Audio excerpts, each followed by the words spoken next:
છોટાઉદેપુર જિલ્લાના સંખેડામાં આમ આદમી પાર્ટીએ એક મોટો ખેલ પાડ્યો છે તેવું લાગી રહ્યું છે, કારણ કે અનેક ભારતીય જનતા પાર્ટી અને કોંગ્રેસના કાર્યકર્તાઓ છે તેઓ આમ આદમી પાર્ટીમાં જોડાયા છે। એટલે આમ આદમી પાર્ટીમાંથી જ્યારથી ચૈતર વસાવા છે એ લાઇમલાઇટમાં આવ્યા છે ત્યારથી એવું લાગી રહ્યું છે કે આમ આદમી પાર્ટીની સ્થિતિ છે હવે દિવસે ને દિવસે સુધારા પર છે, કારણ કે એક સમય હતો જ્યારે તેઓ જેલમાં હતા અને જેલથી બહાર આવ્યા બાદ હવે ચૈતર વસાવા છે એ લડી લેવાના મૂડમાં જોવા મળી રહ્યા છે।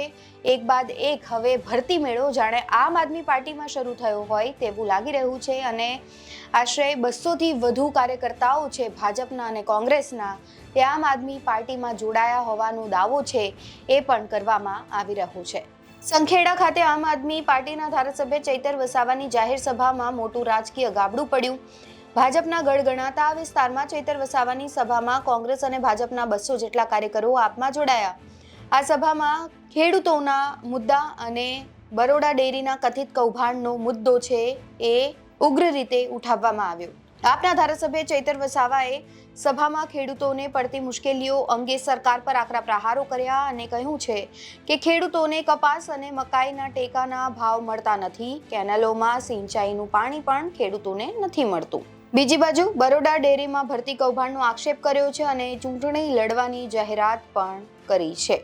સ્થાનિક ચૂંટણી એકલા હાથે લડવાની જાહેરાત પણ કરવામાં આવી છે। ચૈતર વસાવાએ સભામાં આગામી સ્થાનિક ચૂંટણીઓ અંગેની આપની વ્યૂહરચના પણ સ્પષ્ટ કરી છે અને તેમણે કહ્યું છે કે આગામી તમામ જિલ્લા પંચાયત અને તાલુકા પંચાયતની ચૂંટણીઓ આમ આદમી પાર્ટી એકલા હાથે લડશે અને આ ચૂંટણીઓમાં કોંગ્રેસ સાથે કોઈ ગઠબંધન કરવામાં નહીં આવે। મહત્વનું છે કે થોડાક જ દિવસોમાં ગુજરાતમાં સ્થાનિક સ્વરાજની ચૂંટણી છે એ યોજાશે અને તેને લઈને રાજકીય માહોલ છે એ ગરમાયેલો જોવા મળી રહ્યો છે। તમામ જે પક્ષો છે એડી ચોટીનું જોર લગાવી રહ્યા છે, ત્યારે હવે સ્થાનિક સ્વરાજની ચૂંટણી આ વખતે આમ આદમી પાર્ટીના કારણે લાગે છે કે રસપ્રદ બની રહેશે અને કાંટાની ટક્કર અનેક જગ્યાઓ પર જોવા મળશે। અત્યારે આ રિપોર્ટમાં બસ આટલું જ। ગુજરાતના તમામ મહત્વના સમાચાર જોવા માટે અને જાણવા માટે આપ જોડાયેલા રહો ગુજરાત તક સાથે। નમસ્કાર।